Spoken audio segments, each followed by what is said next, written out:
There is this accepted wisdom in the spiritual community, and honestly, even way outside of it, that enlightenment or awakening is this ultimate endurance sport. Oh, yeah, absolutely. It is treated like a marathon. Right. It's the slow grind. Uh, You pack your bags, you go sit in silence in an ashram for 20 years, and maybe, just maybe, you get a glimpse of something profound. that is the standard narrative you hear everywhere. The idea is that spiritual evolution has to be linear and slow and, frankly, grueling. You're supposed to just chip away at the ego stone by stone. Exactly. But today we are diving into a source that takes that entire timeline, crinkles it up, and throws it right in the trash. We are talking about a protocol that claims to achieve that exact same peak state. Yeah, the energy surges, the self-healing, the expanded consciousness. All of that. But not in decades, in as little as 48 hours. I know it sounds like a late-night infomercial promise, right? Get enlightened quick. It totally does. Yeah. But before anyone rolls their eyes, we have to look at who is actually making this claim. Because this isn't some influencer on Instagram trying to sell a retreat. We are analyzing the work of Osman, who's widely known as the blind Muslim yogi. Which is a title that immediately stops you in your tracks. It really does. And his background is what gives all of this weight. He is a bioenergy healer with 50 years of practice, but his specialty isn't just general wellness.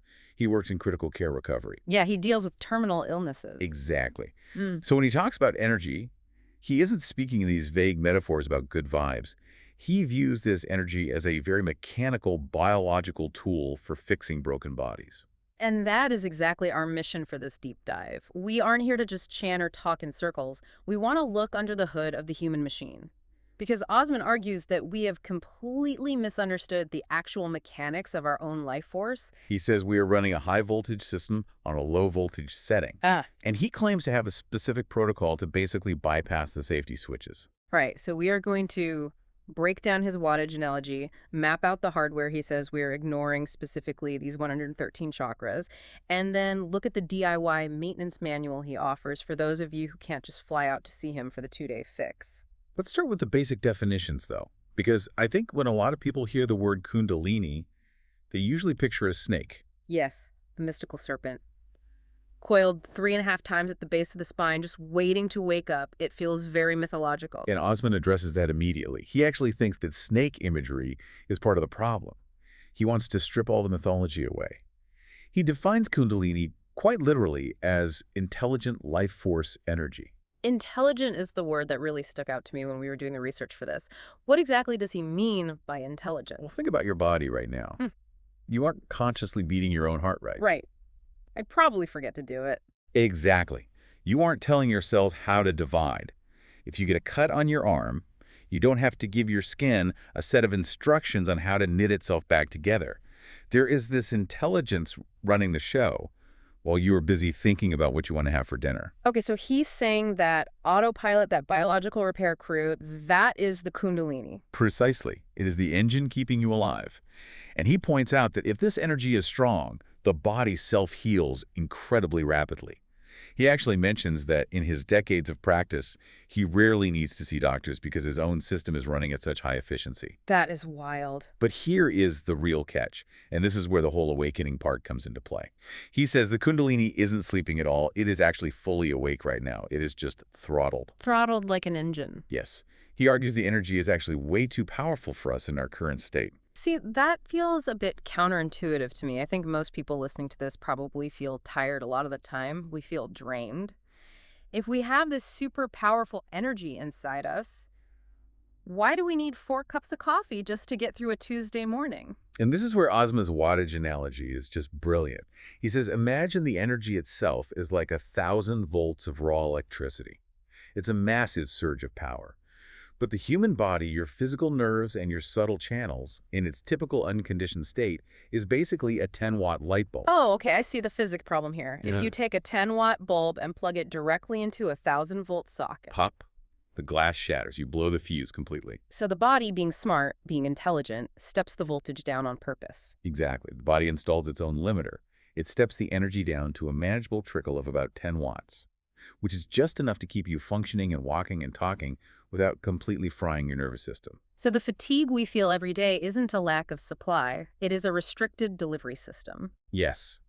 And this completely reframes the entire purpose of yoga. because I think a lot of us in the West view yoga as basically just stretching. Yeah, like making sure your hamstrings are loose enough to touch your toes. Right, but in this context, yoga isn't about flexibility at all. It is about upgrading the wiring. It is infrastructure development. So Osman views things like mantras and breath work and mindfulness strictly as methods to build hardware capacity. You are trying to upgrade your body from a 10-watt bulb to a 100-watt vessel and eventually a 1,000-watt vessel. You are building the physical and subtle infrastructure to hold that high voltage energy without blowing the fuse. Okay, let's talk about this infrastructure then, because if I go to a standard doctor, they can show me an x-ray of my bones or a chart of my nerves and veins. But Osman is talking about a totally different kind of plumbing. He talks about the nadis. Right, the nadis. Yeah. In the yogic sciences, the nadis are the subtle energy channels. Osman basically describes them as astral tubes. Astral tubes sounds a bit sci-fi, but essentially we are talking about a secondary nervous system, right? Like a wiring harness for this intelligent life force. That is a really good way to picture it. And the sheer scale of it is massive. Osman states there are theoretically 72,000 of these subtle, invisible tubes running throughout the astral body. They're the primary delivery system. And connecting all these tubes are the energy centers, which we know as the chakras. Now, this is where I got stuck for a second in our notes, because if you walk into literally any yoga studio, you're going to hear about 7 chakras: root, sacral, solar plexus, heart, throat, third eye, crown, 7. That is the accepted map. And Osman says that map is a massive oversimplification.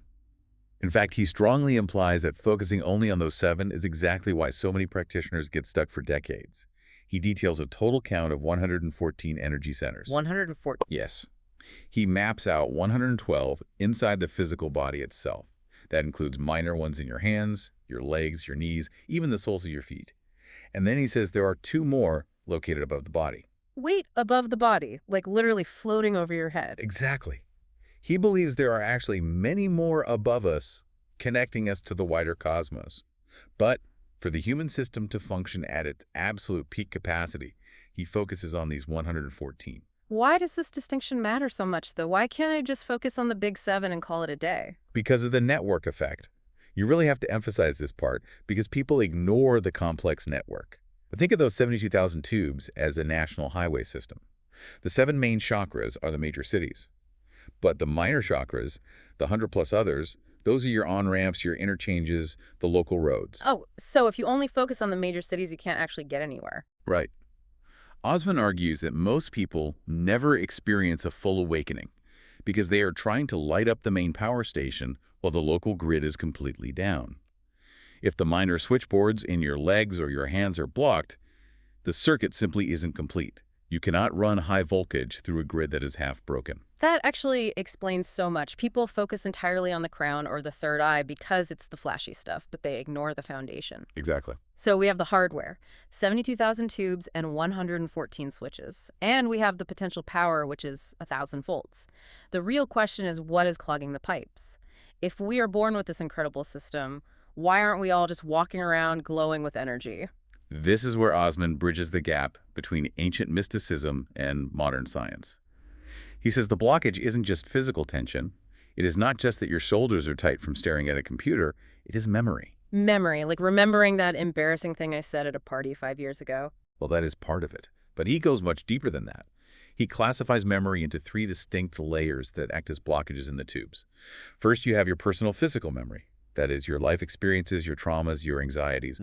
But underneath that, you have genetic memory. Genetic memory. This is the stuff we inherit from our parents and our grandparents. Correct. And then below even that layer, you have evolutionary memory. Wow. Yeah, the survival instincts spanning millions of years, the fear of the predator, the drive to hoard resources, the basic fight or flight response, all of that is stored. It is so fascinating that he cites this as a physical blockage. It sounds very much like what we are currently learning in the field of epigenetics. Oh, he explicitly references epigenetics. Yeah. Modern science is now showing us that trauma, behavior patterns, and survival instincts can literally be passed down biologically. They are coded into us. Osman visualizes this not just as abstract code, but as actual sediment or gunk lining the inner walls of those nadis.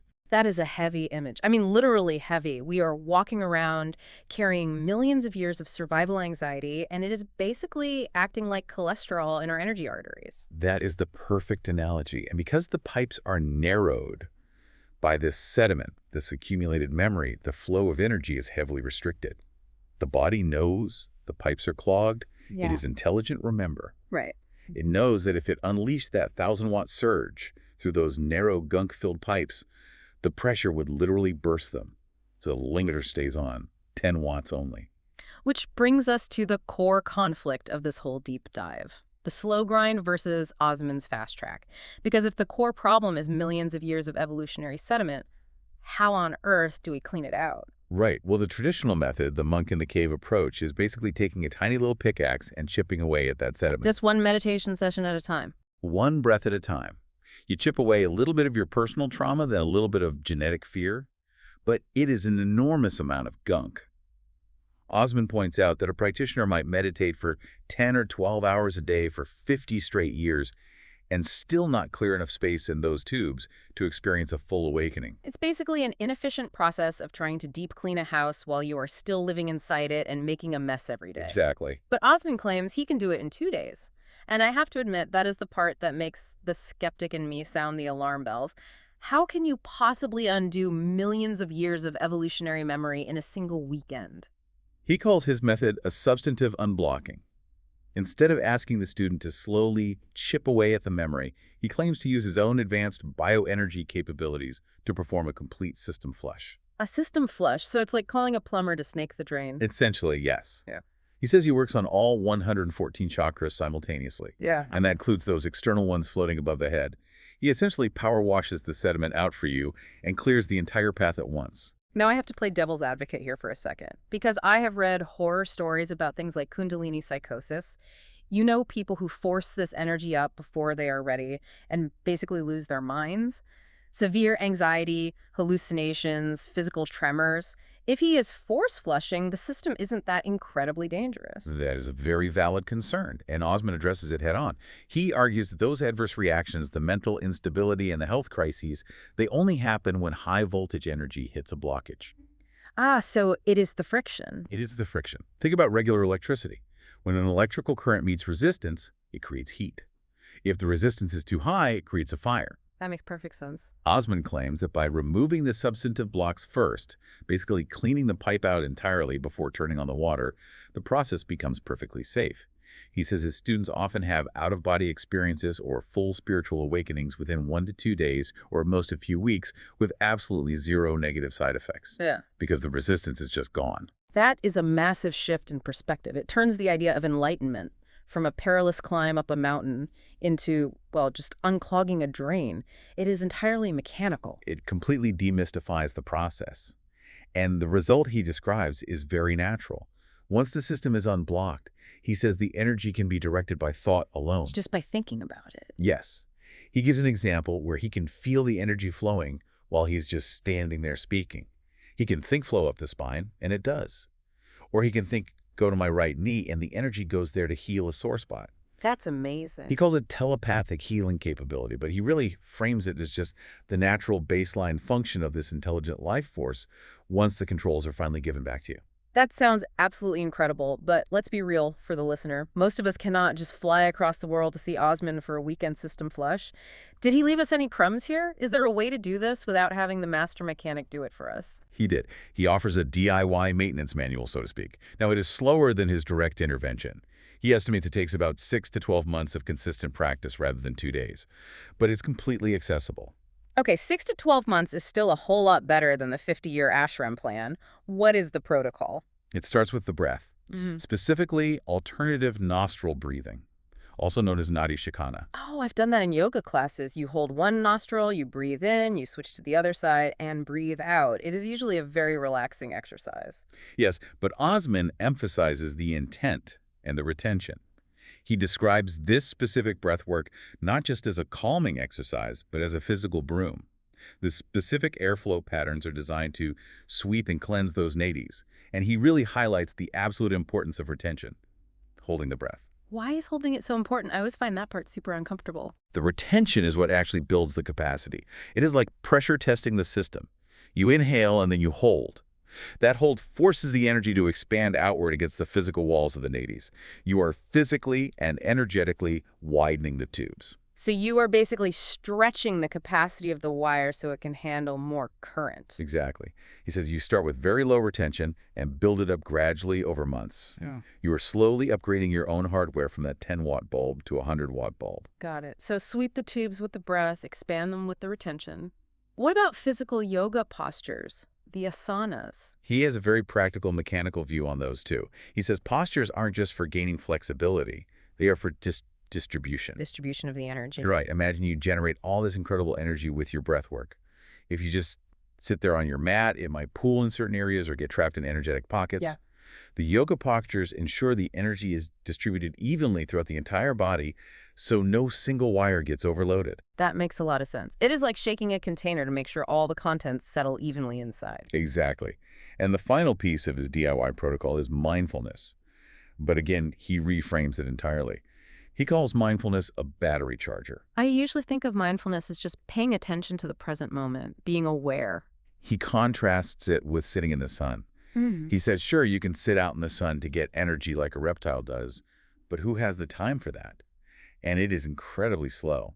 He claims that active focused mindfulness is a way to pull life force directly into the human system rapidly. He gave a pretty crazy statistic about this in the source material, didn't he? He did. He stated that he can fully recharge his own energy system in just 20 minutes of mindfulness.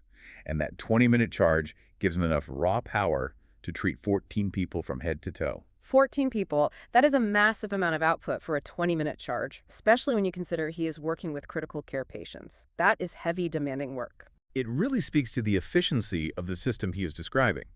When all of the blockages are gone and the hardware is fully upgraded, the battery charges almost instantly and it holds a massive charge. There is absolutely no leakage. It totally challenges the way we normally look at energy management.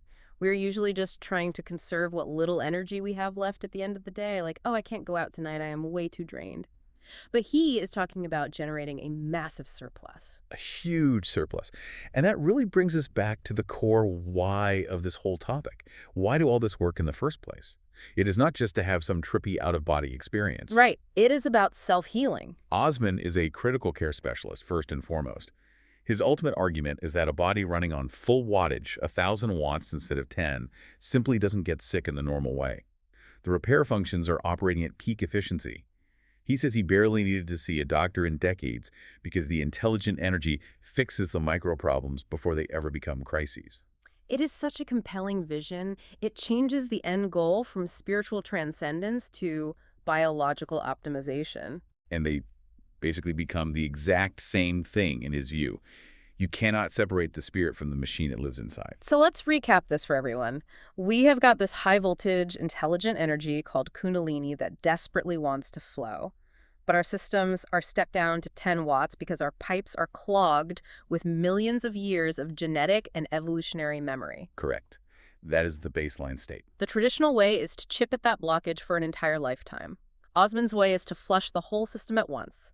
And he claims it is safe because the danger comes from the blockage itself, not the energy. And if you can't get the fast-track flush, you use alternative nostril breath work as a broom and active mindfulness as a charger to just do it yourself over a year or so. It is a very industrial, mechanical way to look at spirituality, and I have to say, I kind of love it. It definitely removes the mystery and replaces it with pure mechanics. Which brings us to the end of our deep dive today. We have unpacked the wattage, the hardware, and the fast-track protocol. But there is one thing that is still really sticking with me from the research. What is that? The core concept of intelligent energy. Osman keeps saying this energy is literally smarter than we are. It knows exactly how to heal us while we sleep. It knows exactly where to go in the body if we just clear the path for it. It is a profound concept. Yeah. It fundamentally suggests we aren't actually the ones in charge. Exactly. And it makes me wonder, if this energy is truly intelligent and it responds to our thoughts, what happens if we just stop trying to force it to rise? What if the whole struggle of modern spirituality, all the pushing and the striving and the agonizing, is actually counterproductive? That is the real provocative question here. If the energy is intelligent, maybe it doesn't need us to drive the car at all. Maybe it just needs us to wash the windshield so it can see the road. Right. If we focus entirely on just cleaning the house, clearing that memory, sweeping the nadies, and just trusting the energy to do the rest, maybe awakening isn't something we achieve through sheer willpower. Maybe it is just what happens naturally when we finally get out of our own way. Does the energy know what to do better than we do? I think Osman would absolutely say yes. Something for you to think about the next time you are trying to force a meditation session to happen. Thanks for joining us on this deep dive. Keep questioning everything.